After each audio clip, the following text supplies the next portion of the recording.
والصلاة والسلام على أشرف الأنبياء والمرسلين نبينا محمد وعلى آله وصحابته أجمعين. أما بعد، فنواصل التعليق على الخلاصة الفقهية على مذهب السادة المالكية، ووصلنا إلى السؤال التي يقول: كم هي مكروهات الصيام؟ وما هي مكروهات الصوم؟ 9. Donc nous étions arrivés aux choses déconseillées pendant le jeûne, soit un jeûne déconseillé lui-même ou bien des actes déconseillés pendant le jeûne. Donc nous avions vu premièrement ce qu'il avait dit. Donc il y a 9 choses déconseillées. La première, il nous avait dit: تعيين الأيام الثلاثة البيض وهي 13 و14 و15 والكراهة جاءت من التحديد. Donc on avait vu que pour l'imam Malik, il était déconseillé de jeûner les 3 jours de pleine lune, c'est-à-dire vraiment en les choisissant et ne jeûnant que ces 3 jours-là. Donc le prophète sallallahu alayhi wa sallam kana yasumu 3 ayyam min kulli shahr. Donc le prophète sallallahu alayhi wa sallam, il jeûnait 3 jours par mois. Aïcha radiyallahu anha, lorsqu'elle fut questionnée, on lui a dit: quand est-ce qu'il jeûnait ces jours alayhi salatu wa salam? قالت لم يكن يبالي من أي أيام الشهر يصوم. Elle a dit: le prophète ne donnait que très peu d'importance au moment où il jeûnait. Donc l'imam Malik, il déconseille donc de jeûner ces 3 jours. Il dit qu'on peut jeûner à n'importe quel moment et que la récompense sera la même. La deuxième chose qu'on avait vue, c'était les 6 jours de Shawwal. يقول: وصوم 6 من شوال إذا وصلها بالعيد مظهرا لها ولا كراهة إن فرقها أو أخرها أو صامها في نفسه خفية. Donc il nous dit les 6 jours de Shawwal. Donc nous avons un hadith dans Sahih Muslim où le prophète sallallahu alayhi wa sallam, il dit: من صام رمضان ثم أتبعه 6 من شوال كان كصيام الدهر. Donc le hadith Abi Ayyub al-Ansari. Le prophète, il dit: celui qui jeûne le mois de Ramadan et ensuite il fait suivre cela par 6 jours de Shawwal, c'est comme s'il avait jeûné toute une année. Parce que les hasanat, donc une bonne action, est multipliée par 10. Donc si tu jeûnes 30 jours de Ramadan, c'est comme si tu avais jeûné 300 jours. Si tu rajoutes en plus 6 jours de Shawwal, c'est comme si tu avais jeûné 360 jours.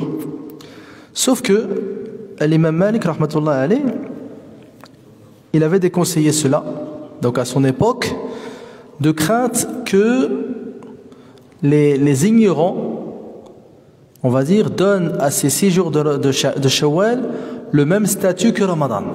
C'est-à-dire qu'ils élèvent cette adoration au-dessus du statut que lui a donné l'islam. Donc il disait rahmatullah alayh: innahu lam yara ahadan min ahli al-ilmi wal fiqh yasumuha wa lam yablughni dhalika an ahad min as-salaf wa inna ahli al-ilmi yakrahuna dhalika wa yakhafuna bid'atahu wa an yulhiqa bi ramadan ma laysa minhu ahlu al-jahalah wal jafa law ra'aw fi dhalika rukhsatan 'inda ahli al-ilm wa ra'awhum ya'maluna dhalik. Donc il dit qu'il n'a pas vu les savants faire cela, jeûner les 6 jours de Shawwal, et qu'il a craint que justement les ignorants, ils lient à Ramadan ce qui n'en fait pas partie. Et justement, s'ils voient que les savants autorisent cela, ils auraient fait cela. C'est-à-dire vraiment en étant très dur avec soi-même par rapport à ces 6 jours.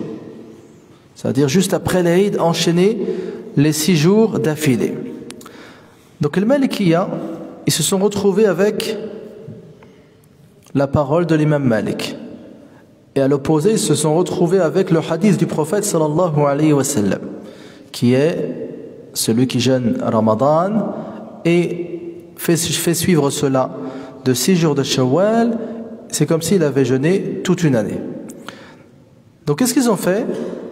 Ils ont, on va dire, mis des conditions pour justement expliquer la parole de l'imam Malik, afin qu'on ne la comprenne pas comme étant en opposition totale avec le hadith. Le prophète il incite de jeûner et l'imam Malik il déconseille. Donc ils ont dit en fait c'est à comprendre avec certaines conditions. C'est ce qu'a cité l'auteur rahmatullah alayhi ou bien hafizahullah dans la réponse lorsqu'il a dit la karahata in farraqaha. Donc il n'y a pas de mal si la personne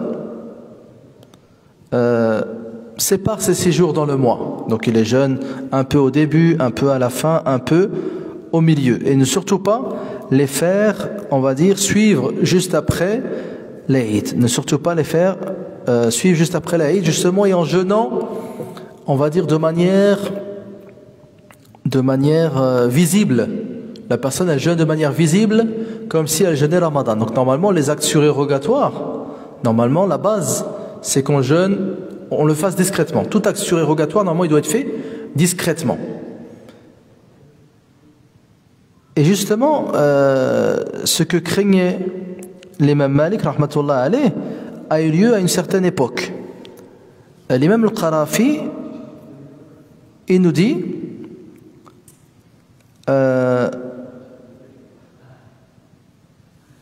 rahmatullah alayh, قال لي الشيخ زكي الدين عبد العظيم المحدث رحمه الله إن الذي خشي منه مالك رحمه الله قد وقع بالعجم فصاروا يتركون المسحرين أو المسحرين على عادتهم والقوانين وشعائر رمضان إلى آخر 6 أيام فحينئذ يظهرون الشعائر العيد. Il nous dit que justement à son époque un muhaddith qui s'appelle Zakiuddin Abdel Azim, il lui a dit que ce qu'a eu peur, ce que craignait l'imam Malik, c'est-à-dire que les gens justement ils donnent le même statut à ces 6 jours qu'ils l'ont donné Ramadan, c'est arrivé fi bilad al-Ajam, donc dans les, peut-être chez les Perses. Il nous dit que à son époque, donc les gens on laissait al-musahhirin ou al-mutasahhirin ala adatihim, c'est-à-dire ils faisaient des grands repas de suhour avant l'aube, comme pendant le mois de Ramadan.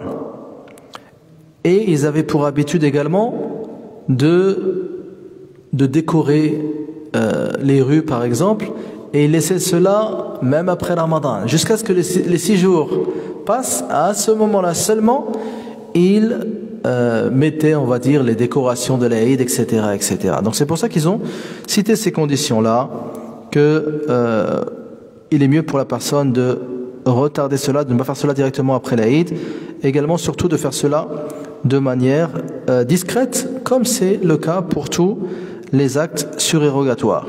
ثالثا وذوق الصائم لشيء له طعم كالملح والعسل والخل لينظر حاله ولو لصانعه مخافة أن يسبق لحلقه شيء منه. Également le fait de goûter un aliment. Donc de goûter, lorsque la personne jeûne, il lui est déconseillé de goûter un aliment comme du sel ou bien du miel, bon bien sûr sans l'avaler, genre cette personne elle goûte, ou bien du vinaigre, afin de voir justement comment il est. Même si c'est la personne qui a préparé le repas, même si c'est la personne qui est partie chercher ce miel. Pourquoi c'est déconseillé? De crainte que s'il goûte, que ça arrive à sa gorge. Donc il se peut que parfois tu goûtes juste pour voir si c'est assez salé, tu goûtes pour voir si c'est assez sucré, et tu avales quelque chose. Donc toute chose qui serait, on va dire, une porte ouverte vers la rupture du jeûne, que ce soit boisson, nourriture, rapports conjugaux, c'est déconseillé. C'est déconseillé. Quatrièmement, wa madru al-ilki kal-libani wa at-tamrati li tiflin fa in sabaqahu shay'un li halqihi fal-qada. Donc il nous dit pareil. Madr al-ilk kal-liban. Donc avant ils avaient ce que l'on appelle al-liban. Al-liban c'est comme une pâte à mâcher. Comme une pâte à mâcher, ça n'a pas de goût. Ça n'a aucun goût. Donc la personne, il la met dans sa bouche et il mâche. Donc ça également, c'est déconseillé pendant le Ramadan. De crainte que justement une partie de cette pâte ne rentre à l'intérieur. Ou bien de mâcher une date. Parfois les gens, ils mâchaient une date pour donner aux enfants. Ils mâchaient les dates pour donner aux enfants qui n'avaient pas encore les dents. Donc ils mâchent la date et ils la donnent la pâte mâchée. Donc ça, la date mâchée, donc ça également c'est déconseillé. Donc car en faisant cela, la personne pourrait avaler quelque chose. Et il nous dit فَإِنْ سَبَقَهُ شَيْءٌ لِحَلْقِهِ فَالْقَضَاء. Il nous dit que si la personne justement elle fait cela et qu'elle avale quelque chose, par exemple en mâchant donc cette pâte qui est l'ilk, ou bien qu'elle mâche une date, s'il y a quelque chose qu'elle avale, elle devra rattraper ce jour-là. Il nous dit également وَنَذْرُ صَوْمٍ مُكَرَّرٍ كَكُلِّ خَمِيسٍ وَأَوْلَى نَذْرْ صَوْمِ الدَّهْرِ. Également parmi les choses déconseillées, ce que l'on appelle nadr صوم مكرر. Donc un nadr, qu'est-ce que c'est? C'est ce que l'on appelle, il traduit cela en français par le vœu. C'est-à-dire la personne elle dit lillahi alayya صوم يومين. Donc pour Allah Azza wa Jal, je me dois de jeûner 2 jours. Donc la personne elle s'impose quelque chose autre que ce que l'islam lui a imposé. Donc elle s'impose quelque chose autre que l'islam lui a imposé, ce que l'on appelle un nadr. Souvent, les gens ils font ça et ils lient cela à un événement. Par exemple, ils disent si Allah Azza wa Jal me fait réussir mes examens, je jeûnerai 3 jours. Si Allah Azza wa Jal guérit ma femme, mon enfant, je jeûnerai 3 jours. Si Allah Azza wa Jal fait que un tel qui est perdu revienne, je jeûnerai 3 jours. Donc ça c'est déconseillé. C'est déconseillé. Le prophète sallallahu alayhi wa sallam naha anin nadhr wa qala innahu la ya'ti bi khair wa innama yustakhraju bihi min al-bakhil. Il a dit que pourquoi c'est déconseillé? Parce que la personne elle aura l'impression ensuite, lorsqu'elle réussit son examen, lorsque le malade il est guéri, lorsque la personne perdue revient, elle aura l'impression que c'est à cause de ce qu'elle a fait le vœu de faire. Que ça, alors ça n'a rien à voir, c'est des choses déjà prédestinées par Allah subhanahu wa ta'ala. Le prophète dit le seul intérêt à cela, yustakhraju min al-bakhil. C'est-à-dire que la personne lorsqu'elle fait un vœu, si elle est avare, elle va être obligée de respecter son engagement. Elle va être obligée de respecter son engagement. Donc c'est déconseillé de rentrer là-dedans. Ensuite, il est obligatoire de s'en acquitter. Le prophète sallallahu alayhi wa sallam dit Man nathara an yuti'a Allah falyuti'hu wa man nathara an ya'siyahu fala ya'si. Celui qui fait le vœu d'obéir à Allah, qu'il lui obéisse. Celui qui fait le vœu de ne pas lui désobéir, qu'il ne lui désobéisse pas. Donc ici, ce qui est déconseillé par exemple, nadr sawm mukarrar. La personne il fait le vœu par exemple de jeûner tous les jeudis. De jeûner tous les je sais pas moi, tous les premiers lundis du mois. Donc ça c'est déconseillé de s'engager à faire cela. Parce que la personne justement, elle risque de ne pas pouvoir tenir cet engagement. De ne pas pouvoir tenir cet engagement. Donc à ce moment-là, il lui est déconseillé de faire cela. يكره النذر المكرر كنذر صيام يوم الخميس أبدا فهذا يخرج حال الناذر من التقرب إلى الله بالطاعة إلى الشعور بثقل العبادة عليه. Donc il va ressentir que l'adoration, normalement l'adoration c'est pour se rapprocher d'Allah Azza wa Jal, il va ressentir que c'est un poids. C'est-à-dire au début il va sûrement s'engager, il va respecter, il va dire, il va jeûner premier, et ensuite chaque semaine ce sera un poids sur lui. Donc c'est pour ça que c'est déconseillé de faire cela. Et à plus forte raison bien sûr, siyam ou nadr sawm ad-dahr, celui qui fait le vœu de jeûner chaque jour. De jeûner chaque jour. Donc ça également c'est déconseillé. Sixièmement, مقدمات الجماع ولو فكرا أو نظرا لأنه ربما أداه ذلك للفطر بالمذي وهذا إن علمت السلامة من ذلك وإلا حرم. Donc il nous dit, sixièmement, parmi les choses déconseillées lorsque l'on jeûne, مقدمات الجماع, c'est-à-dire tous les préliminaires liés à l'acte sexuel. Walau fikran, même en y pensant. Aw nadharan, en regardant par exemple l'homme qui regarde sa femme ou bien la femme qui regarde son mari et pense à cela. Pourquoi c'est déconseillé? لأنه ربما أداه ذلك للفطر. Car il se peut que la personne, en faisant cela, donc tous ces préliminaires, en pensant à cela, en regardant cela, la personne rompe son jeûne par el-madhi. El-madhi qui est le liquide pré-spermatique, ça fait rompre le jeûne. Donc ça c'est déconseillé si la personne, elle sait que en général ça ne lui arrive pas. C'est-à-dire la personne elle sait que si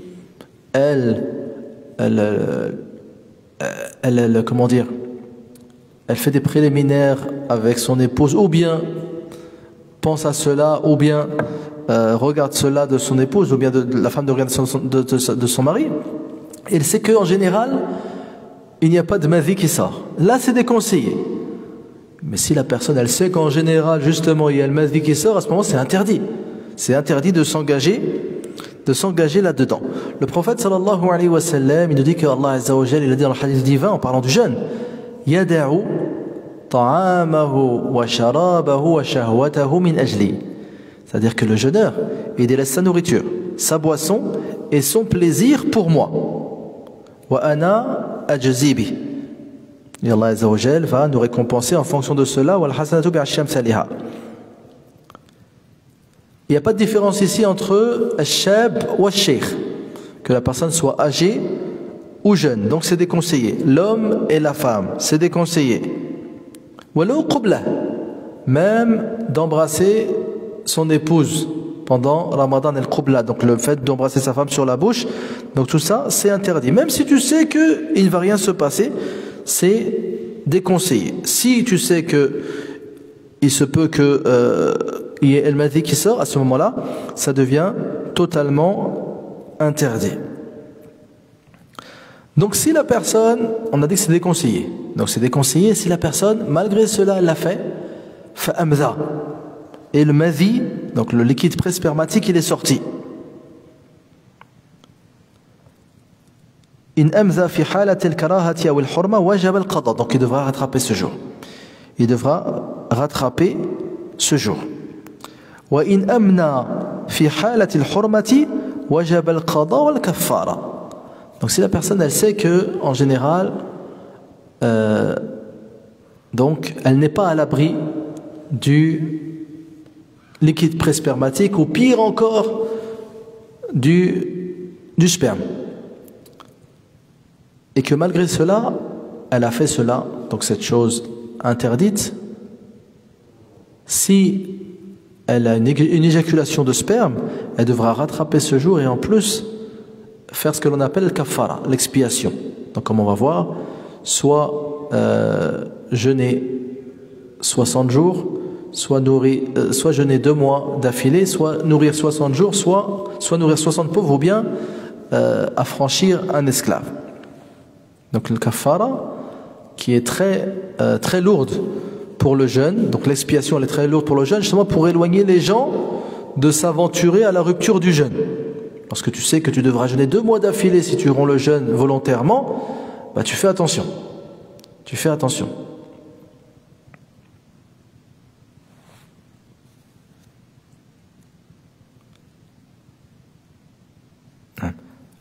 Il dit également وَإِنْ أَمْنَا فِي حَالَةِ الْكَرَاهَةِ إن كان بسبب لمس أو قبلة وجب القضاء والكفارة وإن كان بسبب فكر أو نظر فلا كفارة إلا أن يتابع ويداوم. Donc ensuite il faut la différence entre la cause qui a amené à cette éjaculation pendant la journée de jeûne. Donc si la personne elle pensait que ça n'allait pas lui arriver.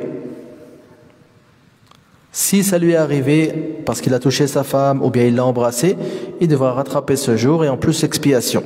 Si c'était par rapport à une pensée ou bien un regard, il aura seulement à rattraper ce jour et pas d'expiation, sauf si il a continué à y penser et il a continué à regarder. Wallahu a'lam. Donc ils ont dit que c'était déconseillé. Donc ils ont dit que c'était déconseillé, que c'était pas haram. Donc si la personne elle embrasse sa femme par exemple pendant Ramadan, c'est déconseillé. À part si la personne elle sait que ça peut lui annuler son jeûne. Mais à la base, c'est déconseillé et ne c'est pas haram. Donc il est rapporté أن رجلا قبل امرأته وهو صائم في رمضان فوجد من ذلك وجدا شديدا فأرسل امرأته تسأل له عن ذلك فدخلت على أم سلمة زوج النبي صلى الله عليه وسلم فذكرت ذلك لها فأخبرتها أم سلمة أن رسول الله صلى الله عليه وسلم يقبل وهو صائم فرجعت فأخبرت زوجها بذلك فزاده ذلك شرا وقال لسنا مثل رسول الله صلى الله عليه وسلم الله يحل لرسوله صلى الله عليه وسلم ما شاء ثم رجعت امرأته إلى أم سلمة فوجدت عندها رسول الله صلى الله عليه وسلم فقال رسول الله صلى الله عليه وسلم ما لهذه المرأة فأخبرته أم سلمة فقال رسول الله صلى الله عليه وسلم ألا أخبرتيها أني أفعل ذلك فقالت قد أخبرتها فذهبت إلى زوجها فأخبرته فزاده ذلك شرا وقال لسنا مثل رسول الله صلى الله عليه وسلم الله يحل لرسوله صلى الله عليه وسلم ما شاء فغضب رسول الله صلى الله عليه وسلم وقال والله إني لأتقاكم لله وأعلمكم بحدوده. Donc un homme, il a embrassé sa femme pendant qu'il jeûnait. Et il s'est senti, on va dire, sa conscience n'était pas tranquille. Il pensait avoir fait une chose très grave pendant la journée de Ramadan. Et donc il a envoyé sa femme pour poser la question. Sa femme, elle est rentrée chez Salama, l'épouse du prophète sallallahu alayhi wa sallam, Hind, et elle lui a dit, donc mon mari m'a embrassé alors qu'il jeûnait, que se passe-t-il? Salama, elle a dit, le prophète sallallahu alayhi wa sallam, il lui arrive parfois d'embrasser certaines de ses épouses. Et donc la femme, elle est revenue, elle a dit à son mari, donc la réponse de Salama, mais ça n'a rien arrangé. Parce qu'il s'est dit que Allah Azza wa Jal autorise à son prophète ce qu'il veut. Donc parfois il y a des choses spécifiques au prophète sallallahu alayhi wa sallam qui ne sont pas pour le reste des musulmans. Donc sa femme, elle est revenue chez Salama. Cette fois-ci, il y avait le prophète sallallahu alayhi wa sallam présent. Et le prophète, il a dit, que veut cette femme? Salama a expliqué ce qu'elle voulait, donc sa question. Le prophète, il lui a dit, ne lui as-tu pas dit que moi, parfois, il m'arrive d'embrasser mes épouses? Elle a dit si. Et donc, elle est repartie chez son mari. Et son mari, pareil. Il a dit que Allah Azza wa Jal autorise à son prophète sallallahu alayhi wa sallam parfois ce qu'il veut. Et le prophète sallallahu alayhi wa sallam s'est mis en colère. Parce que le prophète sallallahu alayhi wa sallam, c'est l'exemple. Donc, ce qu'il fait, alayhi salatu wassalam, à la base, donc, on peut le faire. Et il s'est mis en colère, il a dit, je suis celui qui craint le plus Allah Azza wa Jal et je suis celui qui connaît le mieux les limites de la religion. Et donc le prophète sallallahu alayhi wa sallam, il lui arrivait parfois d'embrasser certaines de ses épouses, parmi elles Aïcha, parmi elles Salama, alors qu'il jeûnait. Sauf que, comme on a vu, le prophète sallallahu alayhi wa sallam, il savait se maîtriser. Donc il y a des gens, malheureusement, il se peut qu'il embrasse sa femme, et ensuite il y a le madhi qui sort et il aura annulé son jeûne. Donc il faut faire très très attention.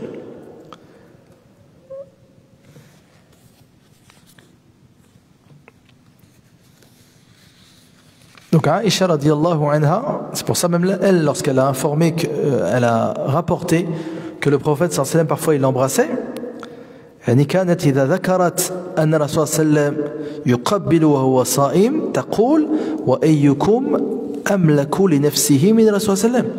Donc Aïcha, elle disait que le prophète sallam, parfois il embrassait alors qu'il jeûnait. Donc elle, le rôle de Aïcha radiyallahu anha, c'est d'enseigner la sunna du prophète sallam, c'est de transmettre ce que faisait le prophète sallam, ce qu'il délaissait. Donc elle, après avoir dit que le prophète sallam, il lui arrivait d'embrasser ses épouses alors qu'il jeûnait, elle disait, mais attention, qui parmi vous se maîtrise comme se maîtrisait le prophète sallallahu alayhi wa sallam. C'est pour ça que Abdullah ibn Omar radiyallahu anhuma kana yanha anil qiblati wal mubasharati lis-sa'im. Donc Ibn Omar, justement pour préserver le jeûne des gens, il interdisait aux gens justement d'embrasser leurs épouses et d'avoir même des contacts le mubashara entre la peau de l'homme et de son épouse pendant la journée du jeûne. Et ensuite il fait cela le soir. فَالْآنَ بَشِرُهُنَّ وَابْتَغُوا مَا كَتَبَ اللَّهُ لَكُمْ. Et Urwa ibn Zubayr, il disait لَمْ أَرَى الْقُبْلَةَ لِلصَّائِمِ تَدْعُو إِلَى خَيْرٍ. Urwa ibn Zubayr, donc c'est le fils de Zubayr ibn al-Awwam, il disait, je ne pense pas que embrasser pendant la journée de Ramadan amène quelconque bien. Donc la personne, elle ne fait que mettre en péril son jeûne. Donc c'est pour ça que c'est déconseillé. Également parmi les choses déconseillées, il nous dit وَالتَّطَوُّعُ بِالصِّيَامِ قَبْلَ صَوْمٍ وَاجِبٍ عَلَيْهِ غَيْرٍ مُعَيَّنٍ كَقَضَاءِ رمضان وكفارة التطوع بالصوم قبل صومها فإن كان الصوم الواجب معينا بيوم كالنذر المعين حرم التطوع فيه. Il dit également parmi les jeûnes déconseillés, le fait de jeûner un jeûne surérogatoire alors que l'on a des jours obligatoires à rattraper. Donc ça c'est déconseillé. C'est pas haram, c'est déconseillé. Admettons que tu as des jours de Ramadan à rattraper, tu as également une expiation à t'acquitter. Donc il t'est déconseillé de jeûner des jeûnes surérogatoires. Et que tu dois en général, il t'est demandé de commencer par le jeûne obligatoire. Donc le jeûne obligatoire, c'est ce qu'Allah Azza wa Jal aime le plus.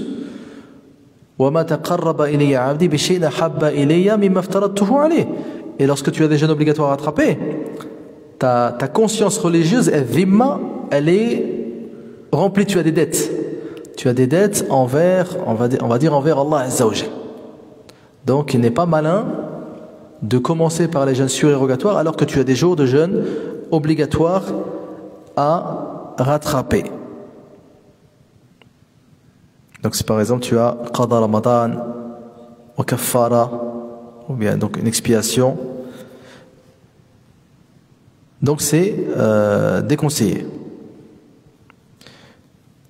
فإن كان الصوم الواجب معينا بيوم كالنذر المعين حرم عليه التطوع في نعم. Il nous dit également, si la personne elle a un jeûne obligatoire muayyan, c'est-à-dire la personne elle a fait le vœu de jeûner tel jour précisément. Elle a dit, comme on a vu tout à l'heure, si Allah Azza wa Jal guérit mon fils, je jeûnerai aussitôt le 2 jours, 3 jours. À ce moment-là, tu n'as pas le choix que de jeûner cela. Tu peux pas ensuite faire un jeûne surérogatoire à ce moment-là. Autre question, il nous dit Hal yundabu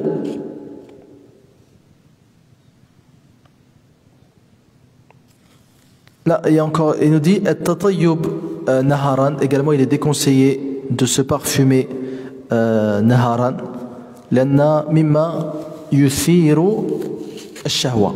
Donc ils ont dit que c'est une chose justement, le parfum qui fait penser aux relations entre les hommes et les femmes. Donc ils ont dit que c'était déconseillé de se parfumer pendant la journée. Également وَالشَّمُّ الطِّيبِ وَلَوْ مُذَكَّرًا. Donc également pareil, pour sentir du parfum pendant la journée, c'est déconseillé. C'est pas interdit, ça ne rompt pas le jeûne, mais c'est seulement déconseillé. Walau mudhakkaran. Donc ça c'est du parfum, on va dire qui a parfum qui a un corps, donc qui a une forme, etc. Il est déconseillé de sentir cela pendant la journée du jeûne. Donc on est arrivé aux 9 chose déconseillée pendant le jeûne. ثم يقول وهل يندب الإمساك لمن زال عذره الذي أباح له الفطر وأباح له الفطر مع علمه برمضان. Donc, est-ce qu'il est recommandé de s'abstenir de manger pour celui qui a rompu le jeûne pour un motif valable?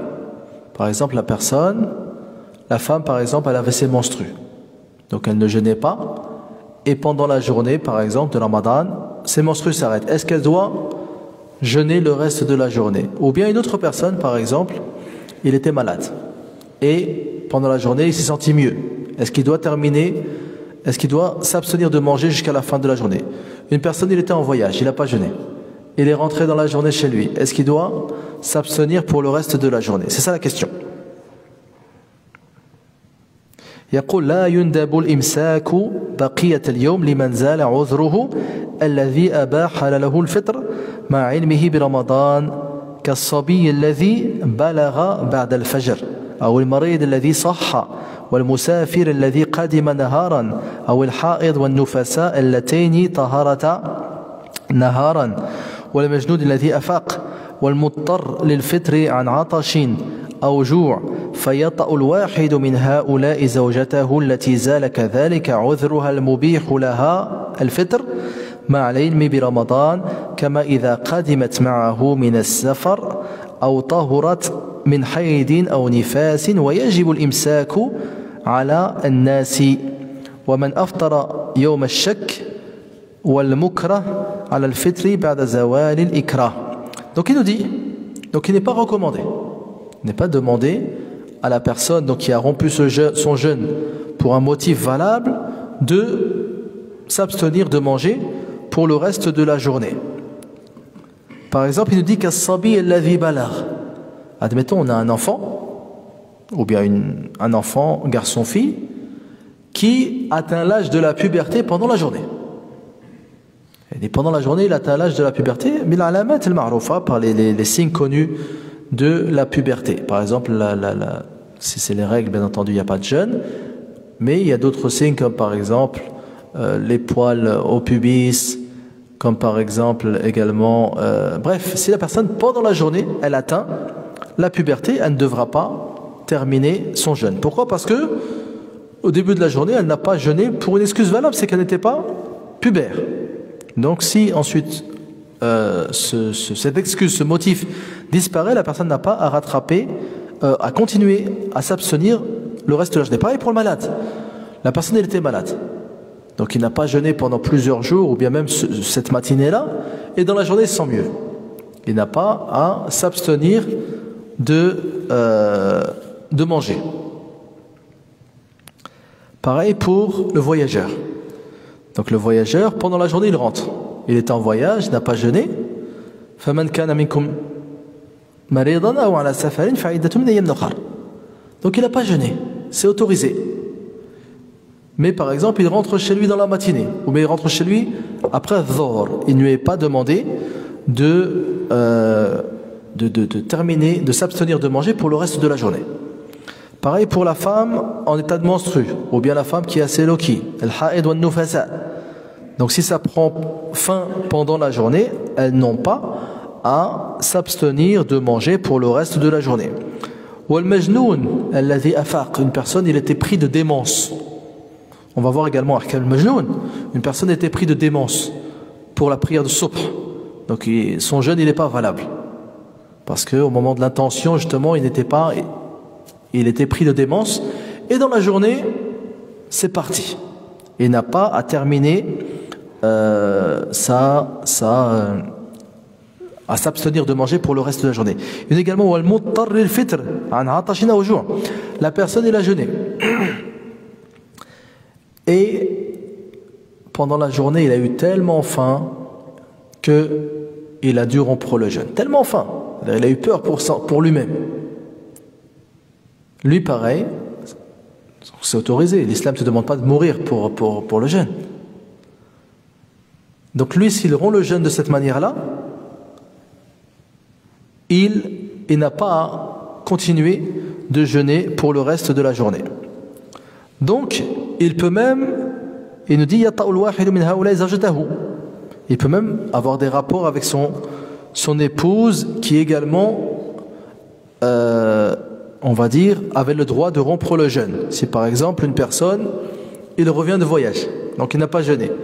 Il rentre, il trouve sa femme, ce jour même, au même moment, ses menstrues ont pris fin. Ils peuvent avoir des rapports pendant la journée de Ramadan, car les deux ont rompu le jeûne au début de la journée pour un motif valable religieusement. Même s'ils savent que les deux, que c'est la journée de Ramadan. Ou si l'homme et sa femme également, les deux ils reviennent de voyage. Donc les deux n'ont pas jeûné à cause du voyage. Pendant la journée ils arrivent, ils peuvent ne pas terminer, ils n'ont pas à terminer la journée de jeûne, ils peuvent même avoir des rapports.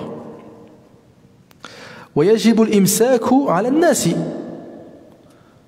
Donc à l'inverse, celui qui aurait oublié, donc il a rompu le jeûne par oubli. Il a rompu le jeûne par oubli. Donc il a oublié qu'il jeûnait, parfois ça arrive les premiers jours de Ramadan, la personne, il vient, il boit un verre d'eau. Après, il est obligatoire de terminer sa journée de jeûne. Donc on va voir l'avis de le Malikiya. Pourquoi il cite cela ici? Parce que pour le Malikiya, si tu as rompu le jeûne par oubli, tu n'as pas commis de péché bien entendu, mais tu dois rattraper ce jour. Parce que justement, tu as, on va dire, annulé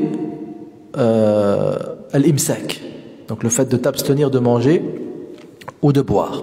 Donc tu devras rattraper ce jour-là, même s'il n'y a pas de péché. Ensuite on va parler de cela. وَمَنْ أَفْطَرَ يَوْمَ الشَّكِّ وَالْمُكْرَ عَلَى الْفِطْرِ بَعْدَ زَوَالِ الْإِكْرَةِ. Pareil pour celui qui aurait rompu le jeûne يوم الشك. Donc on a vu qu'il était recommandé de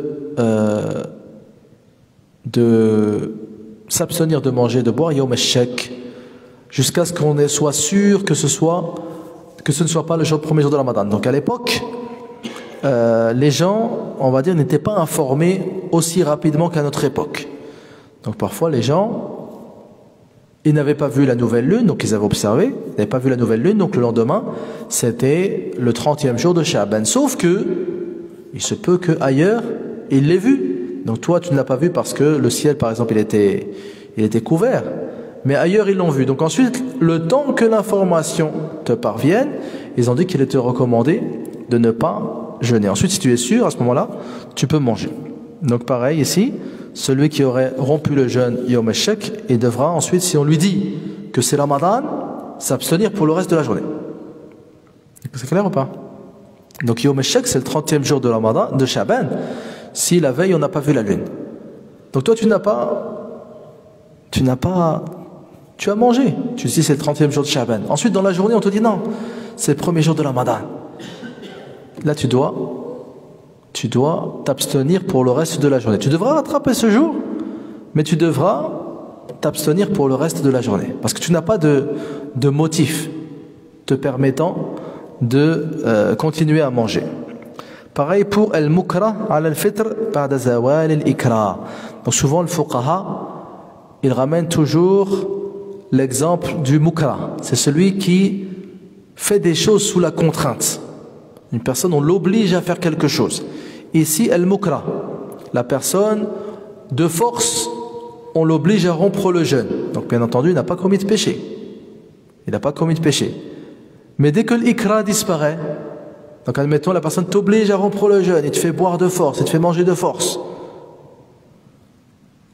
Et ensuite, cette contrainte a disparu, la personne s'en va. Tu devras t'abstenir pour le reste de la journée. Certes, on t'a fait rompre le jeûne, mais lorsque la contrainte disparaît, tu devras à ce moment-là t'abstenir pour le reste de la journée. La question qui suit, كم هي أركان الصوم وما هي تكلم عن الركن الأول. Donc ici il va nous parler des piliers du jeûne. Combien sont les piliers du jeûne? Que sont-ils? Et parle-nous du premier pilier. Les صوم الركنان. Donc le jeûne il a deux piliers. Le jeûne il n'a que deux piliers. النية والإمساك. Donc l'intention et l'abstinence de commettre, on va dire, une chose qui annule le jeûne.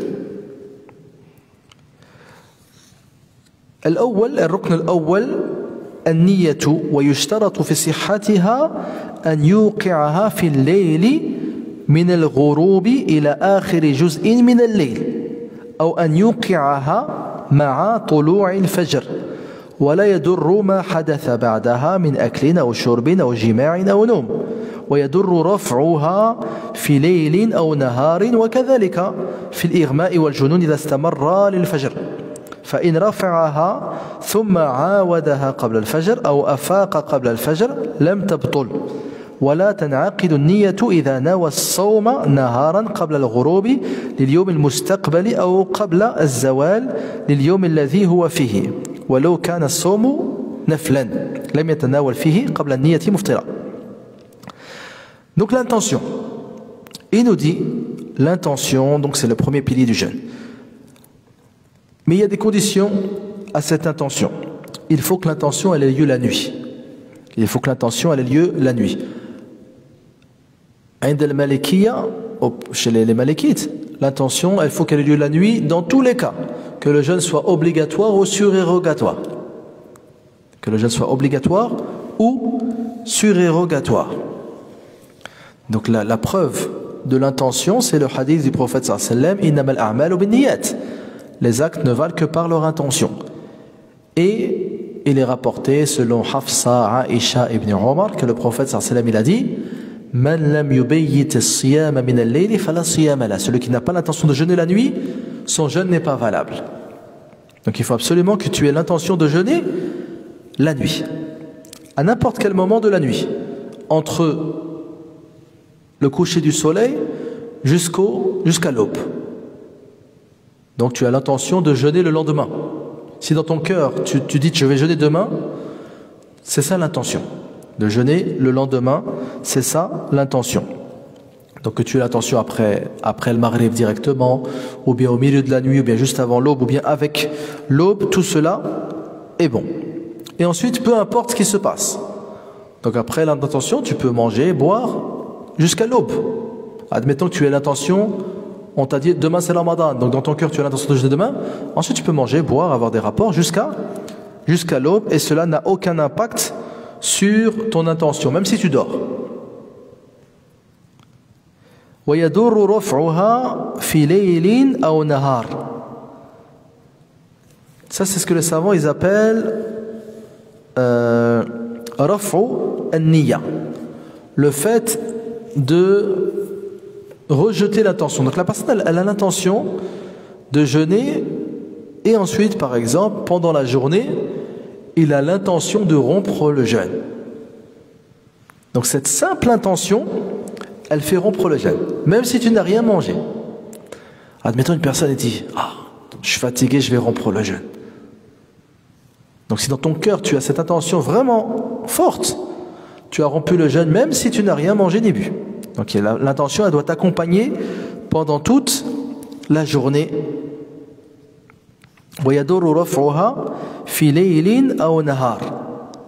Pareil pendant la nuit. Donc si tu n'as plus, tu dis je vais jeûner demain. Ensuite tu dis finalement je ne vais pas jeûner. Pareil, cette intention elle annule la première. Al-Irma wal-Junun. Pareil pour la personne qui, on va dire, perdrait connaissance, que l'on appelle l'irma. Une personne pendant la nuit il perd connaissance. Si au moment de l'aube il n'a toujours pas repris connaissance, il ne peut pas jeûner ce jour-là, parce qu'au moment de l'intention justement il n'avait pas repris connaissance. Pareil pour le majnoun, la personne elle est prise de démence. Si au moment de l'aube il a encore pris de démence, il ne peut pas jeûner car son intention n'est pas valable. Il nous dit ensuite donc ici c'est des hypothèses. Il dit la personne il a eu l'intention de jeûner. Il dit demain je vais jeûner. Ensuite il a dit non, finalement je ne vais pas jeûner. Ensuite il a dit non, finalement je vais jeûner. Tant que ça se passe avant l'aube, c'est bon. Parce que l'intention elle aura eu lieu avant l'aube. Pareil pour al-mughma alayhi wal majnoun, celui qui a perdu connaissance ou bien celui qui est pris de démence. s'il reprend connaissance ou bien retrouve ses esprits avant l'aube, son jeûne est valable. Parce que justement, il sera, on va dire, il aura toute sa tête au moment de l'aube et il pourra donc jeûner avec l'intention de jeûner. ولا تنعقد النية إذا نوى الصوم نهارا قبل الغروب لليوم المستقبل. Donc on a vu que l'intention doit avoir lieu la nuit, entre le coucher du soleil et l'aube. Donc ça c'est le moment de l'intention. Il nous dit que tu ne peux pas avoir l'intention avant al-Maghrib. Par exemple, vous savez que, par exemple, nous, avec les décalages horaires, souvent après l'Asr, on commence à savoir quel pays commence à jeûner le lendemain. D'accord? Donc tu ne peux pas avoir l'intention de jeûner, même si tu vois que tous les pays du monde, ils ont vu la lune, tu te dis donc forcément demain je jeûne. Tu ne peux pas avoir l'intention avant le Maghrib, en disant demain je jeûne, c'est pas valable. Donc l'intention, elle doit avoir lieu dans ton cœur entre le coucher du soleil et l'aube. Si admettons une personne, qu'est-ce qu'il fait? On lui a dit, entre l'Asr et le Maghrib, on lui a dit demain c'est Ramadan. Donc dans son cœur il fait l'intention et il dort. Et il dort, il ne se réveille que le lendemain après l'aube. Son jeûne n'est pas valable. Donc l'intention entre le Maghrib et Subh. Donc pas avant.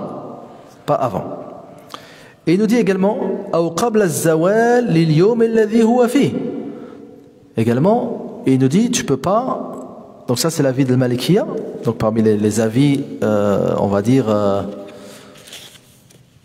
singuliers donc et propres à Al-Malikiya, c'est le fait de ne pas pouvoir avoir l'intention de jeûner pendant la journée. Donc ça c'est clair pour le jeûne obligatoire.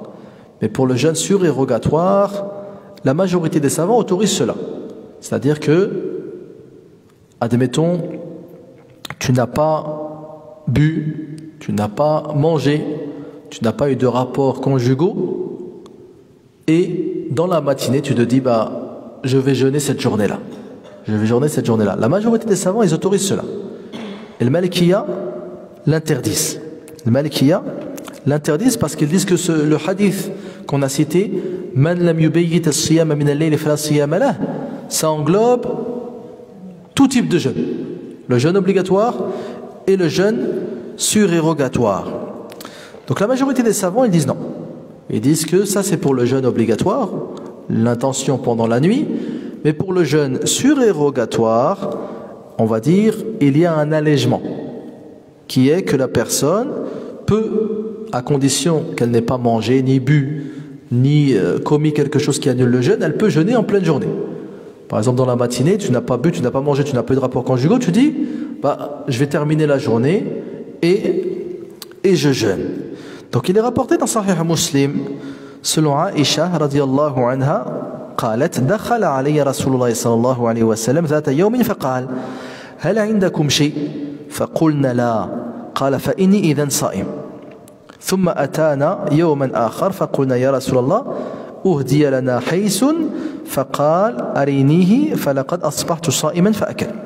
Donc Aïcha radiallahu anha nous dit que un jour le prophète sallallahu alayhi wa sallam il est rentré chez moi et il m'a dit est-ce qu'il y a quelque chose à manger?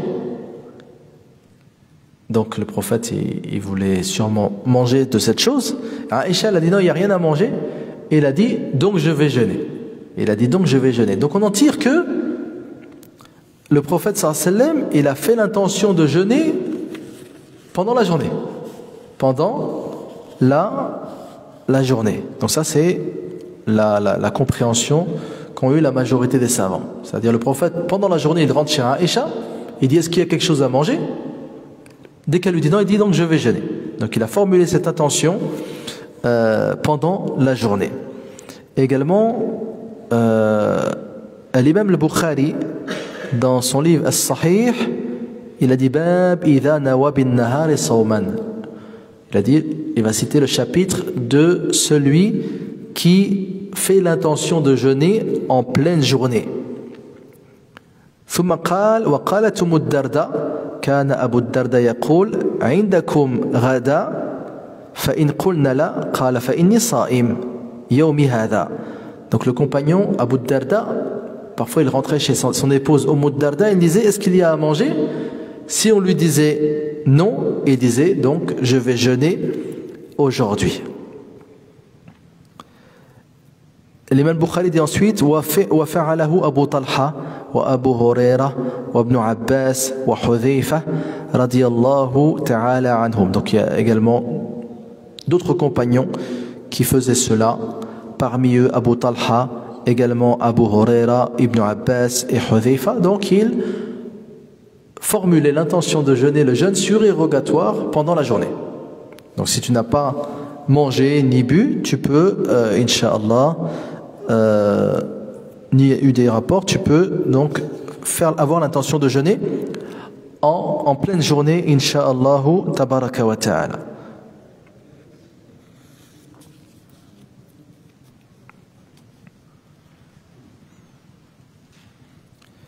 ثم يقول وتكفي النية الواحدة لكل صوم يجب تتابعه كرمضان.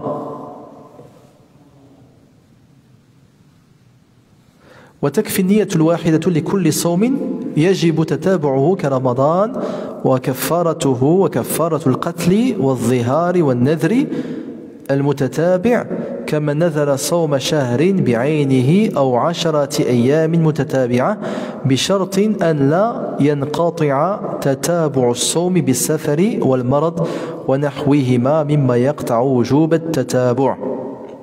Donc il nous dit que une seule intention est valable. Une seule intention est valable pour tout jeûne où il est obligatoire de jeûner plusieurs jours d'affilée. Par exemple, Ramadan. Ramadan, c'est 29 ou 30 jours d'affilée, donc il n'y a pas de coupure. D'accord?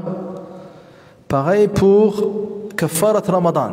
Celui qui jeûne 2 mois d'affilée, parce qu'il a rompu le jeûne, il n'y a pas de coupure. Pareil pour Kafarat al-Qatl, l'expiation de l'homicide involontaire, il n'y a pas de coupure. Pareil pour Zihar, il n'y a pas de coupure. Pareil pour celui qui aurait fait le vœu de jeûner plusieurs jours d'affilée, de jeûner 1 mois complet, il n'y a pas de coupure. D'accord? Donc tous ces jeûnes où il n'y a pas de coupure, où il y a plusieurs jours d'affilée à jeûner obligatoirement, une seule intention est suffisante. C'est-à-dire tu ne dois pas chaque nuit avoir dans ton cœur l'intention de jeûner le lendemain. Il suffit que tu aies l'intention de jeûner la première nuit de Ramadan pour tout le mois, c'est suffisant. C'est suffisant pour jeûner. À condition, بشرط أن لا ينقطع تتابع الصوم بالسفر والمرض ونحوهما مما يقطع وجوب التتابع. À une condition qui est que cet enchaînement des jours ne soit pas coupé. Donc si par exemple l'enchaînement il est coupé par un voyage, par une maladie, à ce moment-là il faudra reformuler l'intention. فإن انقطع به لم تكفي النية الواحدة بل لا بد من تبييتها كلما أراد الصوم ولو تمادى على الصوم في سفره أو مرضه. Donc dès qu'il y a, on va dire, un motif qui autorise de rompre le jeûne, il faut à ce moment-là refaire l'intention. Si par exemple la personne tombe malade, ou bien voyage même s'il jeûne pendant son voyage, il devra reformuler l'intention à la fin de son voyage, à la fin de sa maladie. يعني يجب تبييت النية كلما أراد الصوم في هذه الحالة. Donc lorsque par exemple tu voyages, si tu voyages et que tu jeûnes, il faudra que tu aies l'intention chaque nuit de jeûner pendant ce voyage. Pareil si tu tombes malade et que tu jeûnes quand même, tu devras chaque jour formuler l'intention. Mais de manière générale, une seule intention suffit, Inch'Allah, pour tout le mois. Même s'il est recommandé, donc ce n'est pas une obligation, d'avoir l'intention de jeûner chaque nuit. Donc ça permet à la personne justement de ne pas jeûner chaque jour de manière automatique et de se rappeler à chaque fois pourquoi la personne elle jeûne, qu'elle fait cela pour Allah subhanahu wa ta'ala, elle se rappelle l'obligation du jeûne du mois de Ramadan, que c'est un pilier. Donc il est recommandé de se rappeler, de formuler l'intention chaque nuit. Donc c'est pas une obligation. ومثل ما تقدم إذا انقطع بحيض أو نفاس أو جنون فلا بد فيه من إعادة النية. Donc pareil pour la femme qui est en état de menstru. Donc si pendant les jours de ses menstrues, de ses loquis, elle n'a pas jeûné, lorsqu'elle voudra reprendre le jeûne, elle devra reformuler l'intention la nuit. Pareil pour la personne qui aurait perdu connaissance, ou bien le majnoun, celui qui aurait perdu la raison. Donc c'est ce qu'on a vu tout à l'heure. Il est recommandé néanmoins de formuler l'intention chaque nuit. فيما تكفي فيه النية الواحدة ولا بد من تبييت النية لكل ليلة في كل صوم يجوز تفريقه. Donc certains jeunes on a le droit de ne pas le faire d'affilée. Donc admettons que tu as une semaine de jeûne à rattraper. Donc par exemple, tu étais malade pendant Ramadan, tu as une semaine de jeûne à rattraper. La femme, elle a eu ses menstrues et elle a une semaine de jeûne à rattraper. Donc lorsqu'elle va rattraper ces jeûnes-là, est-ce qu'elle est obligatoire de les faire d'affilée? C'est pas obligatoire. Lorsque tu rattrapes des jours de Ramadan, tu peux les faire d'affilée ou pas. Tu peux faire un jour, ensuite un autre jour plus tard. Bref. En tout cas, il faudra obligatoirement avoir l'intention chaque nuit. Même si tu jeûnes ces jours d'affilée, tu devras avoir l'intention chaque nuit. Pourquoi? Parce que il est autorisé de faire cela de manière séparée. Donc à partir du moment où il est autorisé de faire cela séparé et que à ce moment-là, l'intention devra être présente chaque nuit, pareil si la personne les fait ensemble. Pareil pour kafaratul yamin. Allah Azza wa Jalla a dit فَمَنْ لَمْ يَجِدْ فَصِيَامُ ثَلَاثَةِ أَيَّامٍ. Celui qui ne peut pas nourrir ou vêtir 10 pauvres, il devra jeûner 3 jours. Donc c'est pas obligé que ce soit obligatoire. Celui qui a juré, qui n'a pas respecté son engagement, donc pareil, il devra avoir chaque nuit l'intention de jeûner, même s'il les jeûne d'affilée. À partir du moment, ce qu'on a vu, l'intention unique, c'est lorsque le jeûne yajibu tatabu'uhu. C'est lorsque le jeûne il est obligatoirement d'affilée. Donc le jeûne, le rattrapage de Ramadan, kafarat al-yamin, donc ce n'est pas obligatoirement d'affilée. Pareil pour fidyatul adha. Fidyatul adha, c'est la personne qui commet mahzurat al-ihram pendant le hajj, celui qui commet une chose interdite pendant l'état de sacralisation, il devra faire ce que l'on appelle fidyatul adha. Donc il devra soit jeûner 3 jours, soit nourrir 6 pauvres, soit sacrifier shahd. Donc pareil, ici ce n'est pas obligatoirement d'affilée. Pareil pour naqs al-hajj, pour celui par exemple qui n'aurait pas qui ferait le hajj bitamattu' ou bien le qiran et qui n'aurait pas de quoi sacrifier. Allah Azza wa Jalla dit فَمَنْ لَمْ يَجِدْ فَصِيَامُ ثَلَاثَةِ أَيَّامٍ فِي الْحَجِّ وَسَبْعَةٍ إِذَا رَجَعْتُمْ.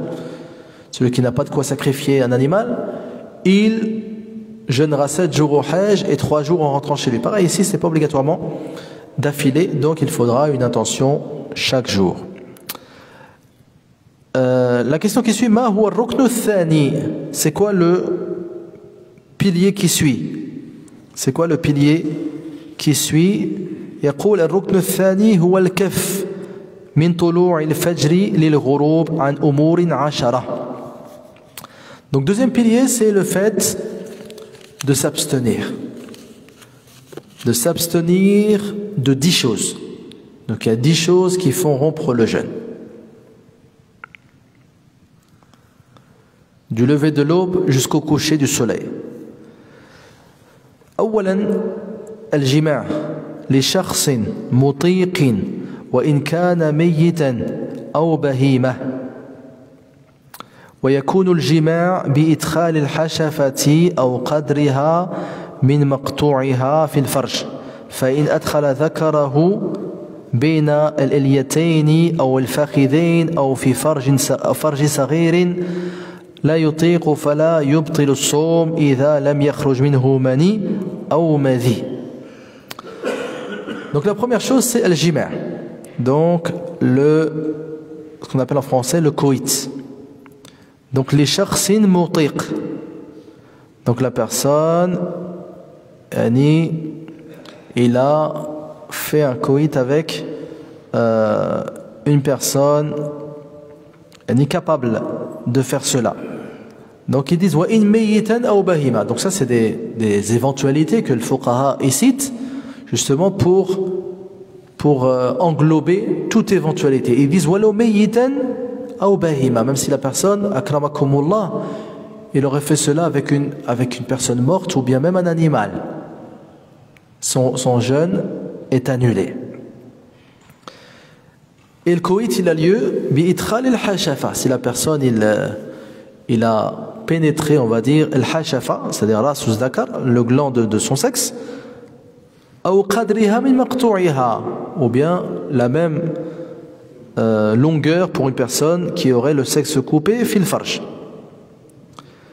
À l'inverse, si il met son sexe entre, par exemple, akramakumullah, entre les fesses d'une personne, ou bien entre ses cuisses, ou bien farj saghir, ça n'annule pas le jeûne. Donc c'est haram, bien entendu, c'est haram. Mais là on est en train de parler des choses qui annulent le jeûne. Donc ça n'annule pas le jeûne, sauf si il y a khuruj al-madi, c'est-à-dire l'éjaculation, ou bien le madi, le liquide pré-spermatique. À ce moment-là, le jeûne il est annulé. Donc ça c'est la première chose. Al-jima'. Donc ça fait rompre le jeûne. Et on verra également que la personne devra s'acquitter de al-kaffara, al-qada ou al-kaffara. Et tawba, bien entendu. Deuxième chose, ikhraj al-mani ou al-madhi bi muqaddimat al-jima'. ولو نظرا أو فكرا فإن خرج أحدهما بنفسه أو خرج بلذة غير معتادة فلا يبطل الصوم. Deuxième chose, l'éjaculation de sperme. Donc ça c'est autre chose que le jima'.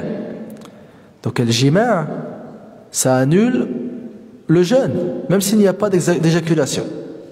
Si par exemple la personne il a introduit son sexe dans le farj ou bien ça, en soi ça annule le jeûne, même s'il n'y a pas d'éjaculation.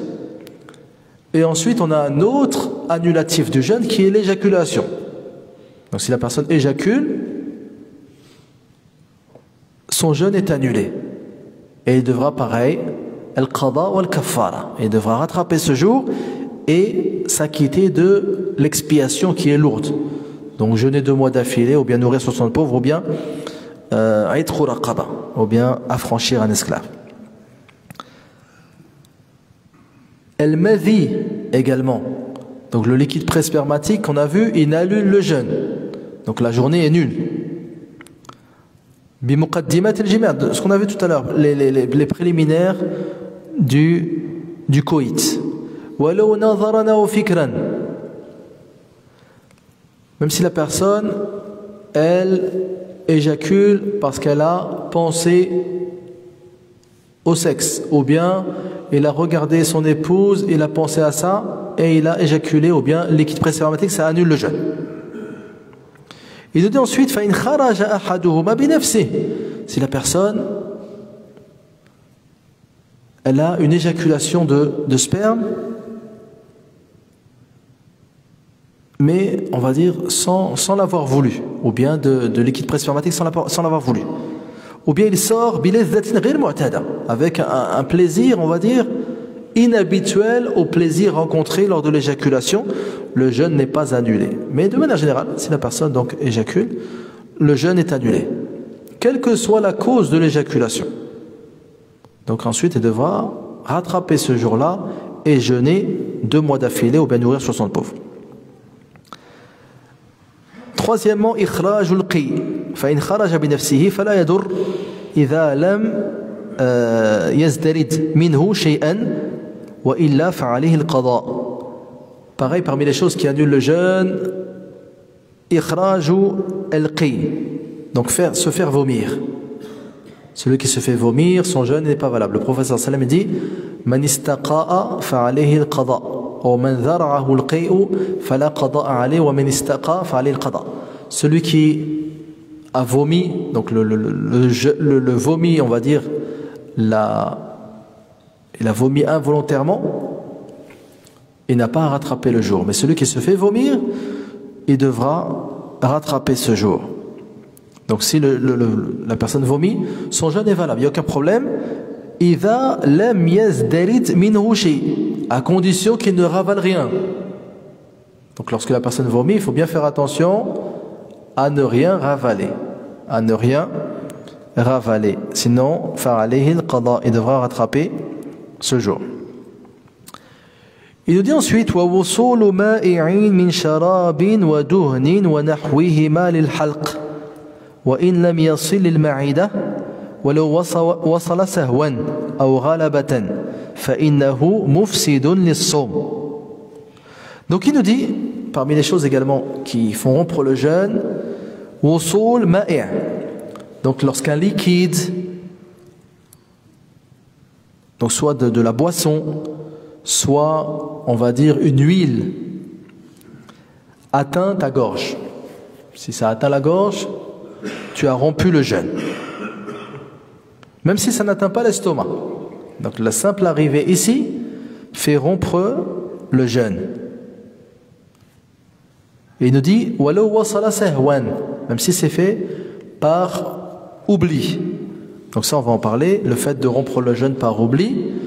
Le Malikiya, comme on a vu précédemment, ils disent que le jeûne il est nul. Même si tu as rompu le jeûne par oubli, ton jeûne il est nul, tu n'as pas de péché, mais tu devras rattraper ce jour. Donc ce qui nous intéresse ici surtout, c'est l'arrivée d'un liquide à la gorge, que ce soit de la boisson, que ce soit de l'huile.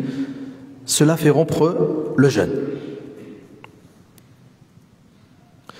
ولو كان المائع الواصل للحلق من غير الفم كالعين والأنف والأذن, même si ce liquide ou bien cette huile arrive dans ta gorge par un autre conduit que la bouche, comme par exemple l'aïn. Parfois tu vas mettre des gouttes dans tes yeux, tu vas sentir le goût ici. Tu vas mettre des gouttes dans ton nez, tu vas sentir le goût ici. C'est pour ça que le prophète sallam, justement, il a montré qu'il y a un conduit entre le nez et la bouche et la gorge. Il a dit baligh fil istinshaqi illa an takuna sa'iman. Lorsqu'on fait le wudu, il nous est demandé d'inspirer fort de l'eau, sauf quand on jeûne. Il nous dit baligh fil istinshaq illa an takuna sa'iman, c'est-à-dire tu dois exagérer lorsque tu inspires de l'eau, sauf en cas de jeûne, parce que justement si tu inspires de l'eau, ça va t'arriver à la gorge et tu auras rompu ton jeûne. Pareil pour l'udhun. Parfois tu vas mettre quelque chose dans tes oreilles, une goutte, et tu vas ressentir le goût ici.